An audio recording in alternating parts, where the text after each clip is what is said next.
পরমানন্দ ও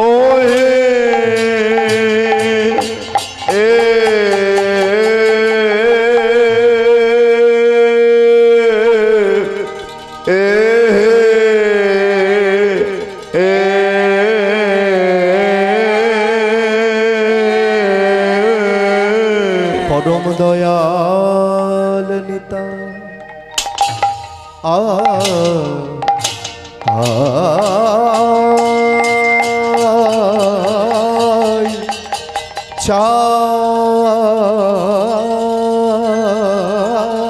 চাঁদে হে হে হে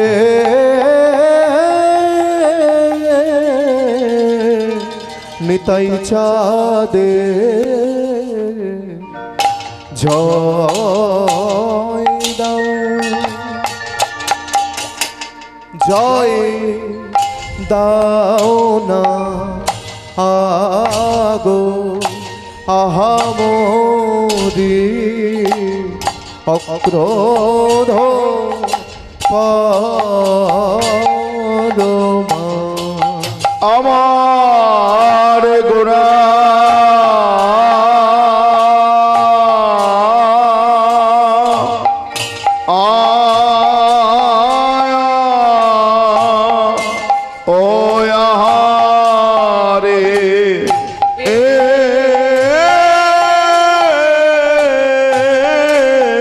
পরম দয়ালনি তাই চাঁদের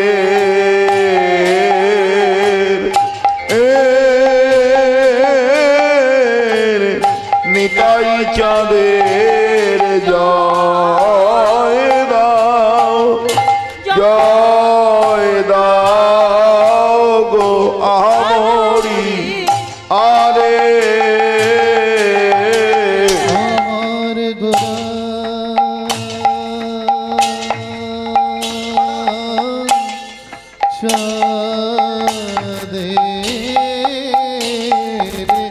তোমরা সবাই মিলে সবাই মিলে জয় দাও না গো আহামরি আরে আমার গোড়া আহারে পরম দয়াল নিতাই চাঁদের নিতাই চাঁদের জয় দাও আমরি আরে আমার গোরা চাঁদের তোমরা সবাই মিলে সবাই মিলে জয় দাও গো আহামরি আরে আমার গোরা চাঁদের বদন ভরে বদন ভরে জয় দাও আমরি আরে আমার গোরা চাঁদের তোমরা সবাই মিলে জয় দাও গো আহামরি আরে আমার গোরা চাঁদের বদন ভরে জয় দাও আমরি আরে অক্রোধ পরমা অভিমান এটা পাচ্ছি না শূন্য নিতা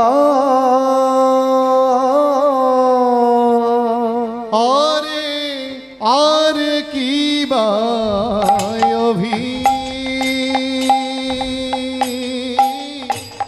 মানো শূন্য নিতাই আরে কি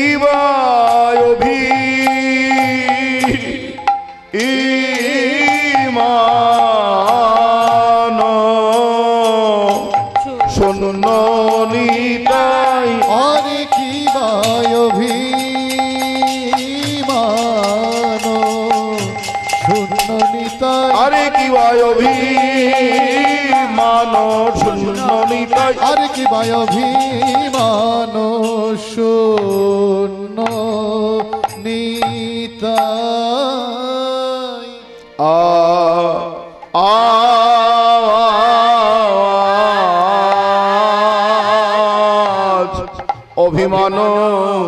শূন্য নিতাই আহারে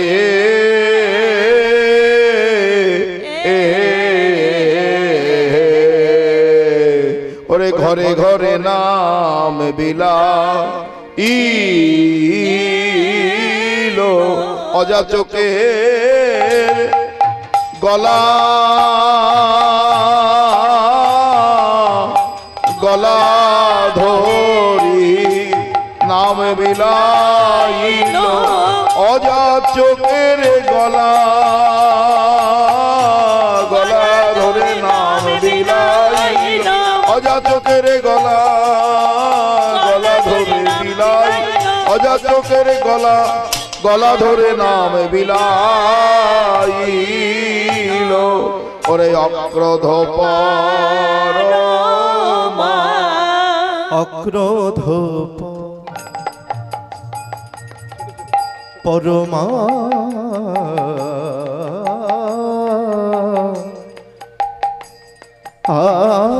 আনন্দ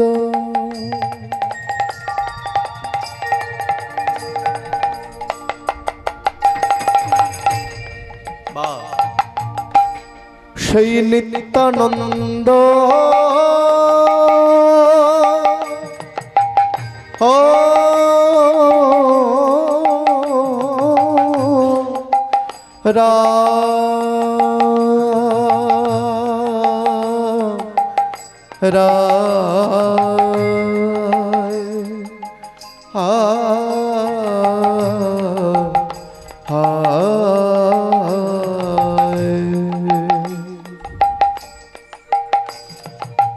আমার ক্রোধ পরমানন্দ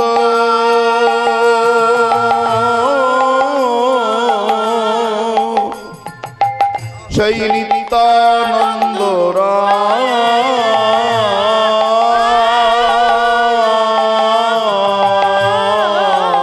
অভিমান অভিমান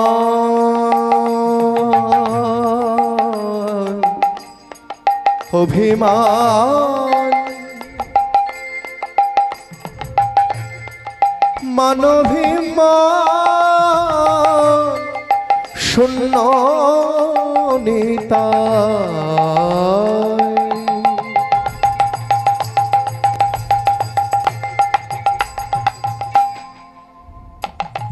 ওই নগরে বেড়াই ওরে অভিমান শূন্য নিতাই নগরে বেড়াই দেখো অভিমান অভিমান শূন্য শূন্য নিতাই নগরে বেড়াই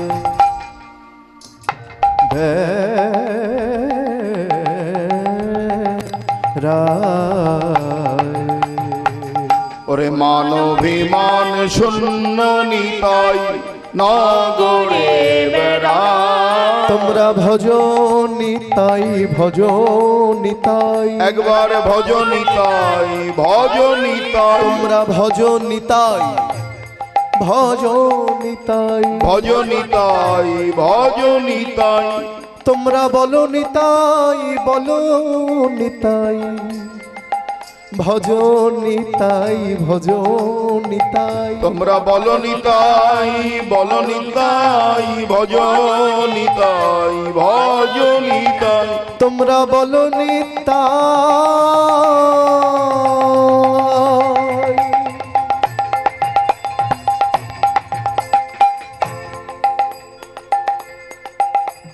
বলো বলো নিতাই তোমরা নাচি নিতাই নাচি নিতাই বলো নিতাই বলো নিতাই নাচি নিতাই নাচি নিতাই একবার বলো নিতাই বলো নিতাই নাচি নিতাই নাচি নিতাই বলো নিতাই বলো নিতাই নাচি নিতাই নাচি নিতাই বলো নিতাই বলো নিতাই নাচি নিতাই নাচি নিতাই বলো নিতাই বলো নিতাই বলো নিতাই বলো নিতাই অভিমান শূন্য নিতাই নগরে বেড়াই অভিমান শূন্য নিতাই নগরে বেড়াই। অক্রোধ পরমানন্দ নিত্যানন্দ রায় অভিমান শূন্য নিতাই নগরে বেড়ায়। ধনমোর নিত্যানন্দ প্রতিমোর গৌরচন্দ্র প্রাণমোর যুগল কিশোর। ধন হচ্ছেন নিতাই চাঁদ, পতি হচ্ছেন গৌর চাঁদ, আর আমাদের প্রত্যেকের মধ্যে যে প্রাণ রয়েছে সেই প্রাণ হচ্ছে যুগল কিশোর। অক্রোধ পরমানন্দ, যার মধ্যে কোনো ক্রোধ নাই, হ্যাঁ অক্রোধ। পরম আনন্দ, যার মধ্যে সব সময় কিন্তু আনন্দ, যার মধ্যে কোনো দুঃখ নাই, যার মধ্যে কোনো কষ্ট নাই, যার মধ্যে কোনো অভিমান নাই, তিনি হচ্ছেন পরম আনন্দ।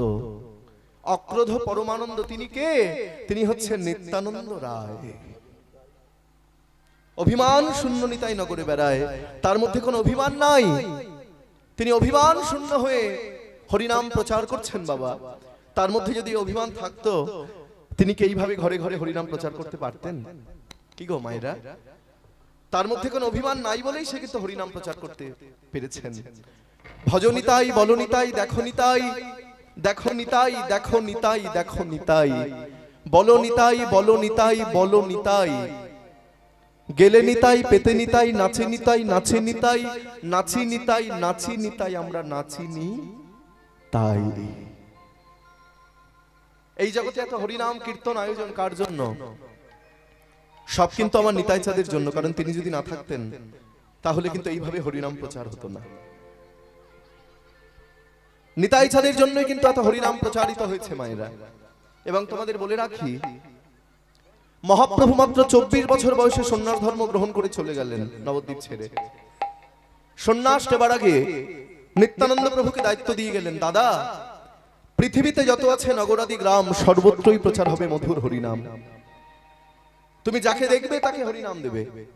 সে যদি হরিনাম না করতে চায়, প্রথমে গিয়ে তার হাত দুটো ধরবে, ভাই এই আমি তোমার হাতে ধরছি, তুমি একবার বলো হরি বল। তারপর সে যদি হরি বল না বলতে চায়, কি করবে? তার গলাটা জড়িয়ে ধরবে, ও ভাই এই আমি তোমার গলা জড়িয়ে ধরছি, তুমি একবার বলো হরি বল। তারপরেও সে যদি হরি বল না বলতে চায়, তুমি তার পায়ে ধরে বলবে, ভাই এই তোমার পায়ে ধরছি, তুমি একবার বলো হরি বল। হাতে ধরে পায়ে পড়ে হরিনাম বিতরণ করেছেন। এমন অবতার হয়নি আর হবার নয়, যে অবতার হয়েছে আমাদের কলিযুগে। সত্যযুগ ধন্য নয়, ত্রেতাযুগ ধন্য নয়, দাপর যুগ ধন্য নয়, ধন্য হচ্ছে আমাদের এই কলিযুগ। মায়েরা জানো তো তাহলে কলিযুগকে কেন ধন্য বলা হচ্ছে? প্রণামঃ কলিযুগ সর্বযুগ সার, হরিনাম সংকীর্তন যাহাতে প্রচার। সংকীর্তন যজ্ঞে করে কৃষ্ণে আরাধন, সেই তো সুমেধা পায় শ্রীকৃষ্ণ চরণ। কয় কলিযুগে শ্রীকৃষ্ণ চৈতন্য অবতার। ক্ষয় খেলিবার প্রবন্ধে কইলেন খোল করতাল, গয়ে গড়াগড়ি যান প্রভু নিজ সংকীর্তনে, ঘয় ঘরে ঘরে হরি নাম দেন সর্বজনে। উময় উচ্চই স্বরে কাঁদেন প্রভু জীবের লাগিয়া, চয় চেতনা করেন প্রভু কৃষ্ণ নাম দিয়া। ছয় ছল ছল করে প্রভু রাখি নেত্র জল, বর্গের জয় জগৎ পবিত্র কইলেন গৌর কলেবর। ছয় ঝলমল মুখ যার পূর্ণ শশধর, ইঙয়ে এমন কভু দেখি নাই দয়ারও সাগর। টয় টলমল করে অঙ্গ ভাবিতে বিহল, ঠয় ঠমকি ঠমকি যায় বলে হরি বল। ডয় ডৌর কৌপিন প্রভুর কুটিরও পড়ে, ঢয় ঢলিয়া ঢলিয়া পড়ে গদাধরের কোলে। মধ্যাহ্ন নয় আন পর সঙ্গ গোরা না করে শ্রবণ, তয় তাল মান গান রসে মজাইয়া মন। এসো ভাই নাম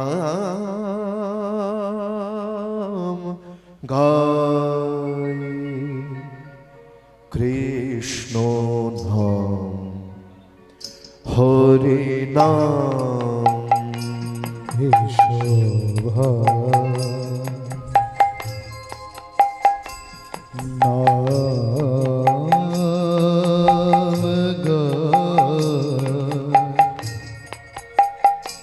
কৃষ্ণ নাম হরি নাম দূরে যাবে ত্রিতাব জলা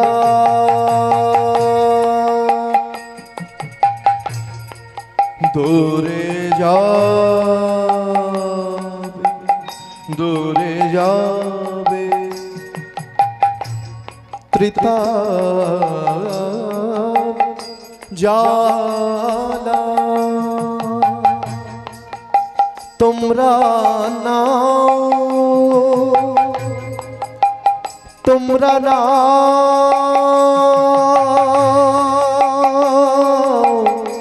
নাও গো নামের মালা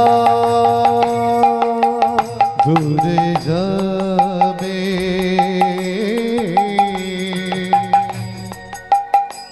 ত্রিতাব জালা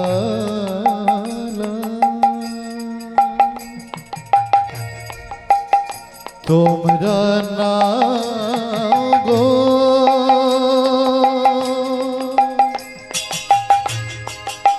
তোমরা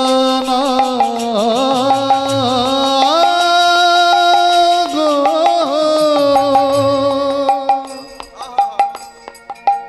এই হরি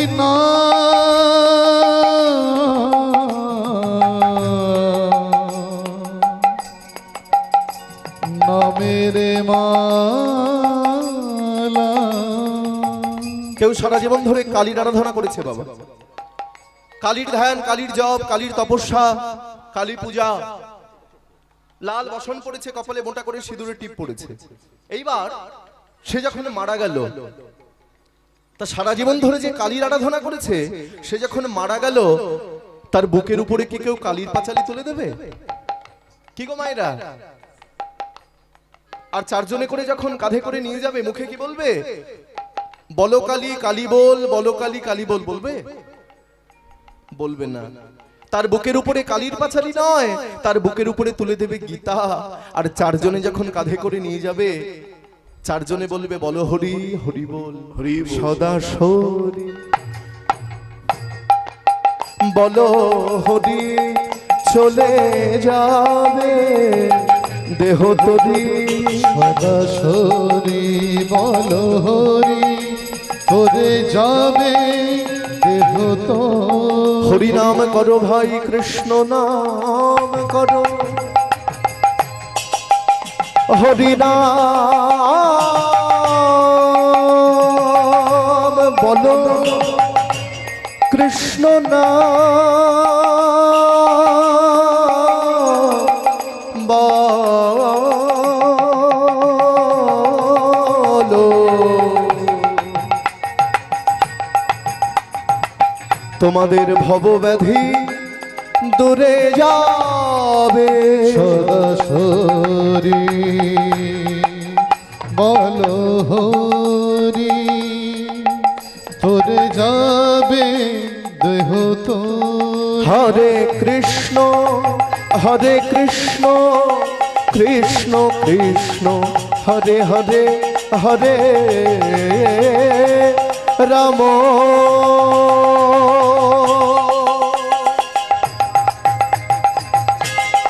হরে রাম,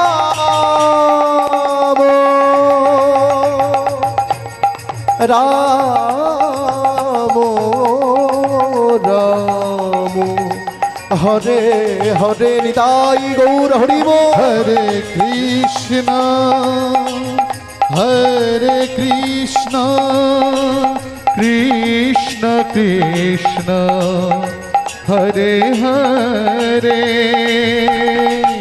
হরে রাম হরে রাম রাম রাম হরি বল হরি বল হরি বল হরি বল হরি বল হরি বল হরি বল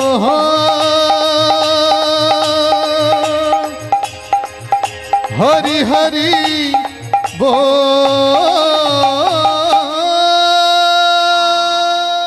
আজ আমরা প্রত্যেকে কীর্তনে আসরে এসে উপস্থিত হয়েছি। এখানে যারা যারা বসেছি মনে রেখো মায়েরা, এই কীর্তনের আসরে আসলে আগে হয় হাব, তারপরে হয় ভাব, তারপরে আসে ভক্তি, তারপরে হয় প্রেম, আর তারপরে হয় প্রাপ্তি। একদিনে কিন্তু হয় না। সেই জন্য যত পারবে বেশি করে কীর্তন শুনবে, যত পারবে বেশি করে সাধু সঙ্গ করবে, গলায় তুলসীর মালা পরবে, কপালে তিলক পরবে। শুধু বাড়িতে বসে সিরিয়াল দেখলে হবে না, কীর্তনটাকেও শুনতে হবে, উপলব্ধি করতে হবে, অনুভূতি করতে হবে। এই কীর্তন শুনতে শুনতে যখন তুমি বৃন্দাবনের কথা শুনবে, ভাববে আমি বৃন্দাবনে বসেই কীর্তন শুনছি, এটাই হচ্ছে বৃন্দাবন। যখন পুরীধামের কথা শুনবে, ভাববে এটাই পুরীধাম, এটাই জগন্নাথ ক্ষেত্র।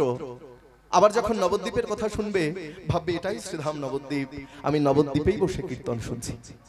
এই অনুভূতিটা যতদিন ভিতরে না আসবে, আমরা কত ভাগ্যবান বলো দেখিনি মায়েরা? হ্যাঁ, কত ভাগ্যবান আমরা। আজকে যারা আমরা এখানে উপস্থিত হয়েছি, এত সুন্দর তোমাদের অনুষ্ঠান। আমি বহুদূর থেকে এসেছি, আমার বাড়ি অনেক দূর, সেই উত্তর 24 পরগনা, সেই বনগাঁর কাছ থেকে, গাইঘাটা থেকে আমি এসেছি। আর তোমাদের এই কাকদ্বীপ, মানে কত দূর, কতটা রাস্তা জার্নি করে এসেছি। আমার খুব মাথা যন্ত্রণা করছিল, শরীরটা খুব খারাপ করছিল, কারণ সকাল 11টায় বেরিয়েছি আর সন্ধ্যাবেলা পৌঁছালাম তোমাদের এখানে। কিন্তু বিশ্বাস করো, এত ভক্তের বদন দেখে আমার সারাদিনের ক্লান্তি, পরিশ্রম, মাথা যন্ত্রণা সব দূরে চলে গেছে। আমার খুব আনন্দ হচ্ছে। তাজ আমাদের এত সৌভাগ্য যে আর কিছুদিন পরেই হচ্ছে আমাদের দোল পূর্ণিমা উৎসব, হোলি উৎসব। মায়েরা জানো তো মহাপ্রভু কবে এসেছিলেন? আমরা যেমন বাঙালি, মহাপ্রভু বাঙালি, আমরা বাংলায় কথা বলি, মহাপ্রভু বাংলায় কথা বলেন। আর সেই মহাপ্রভুর জন্মদিনটা আমাদের অবশ্যই কর্তব্য পালন করতে হবে, অবশ্যই। এখানে যারা বসে কীর্তন শুনতে বসেছো, আমি সকলের কাছে নিবেদন করব যে মহাপ্রভুর জন্মতিথি উৎসব তোমরা অবশ্যই পালন করবে। কারণ আমরা আমাদের জন্মদিন বড় করে পালন করি, কিন্তু বাবা আমরা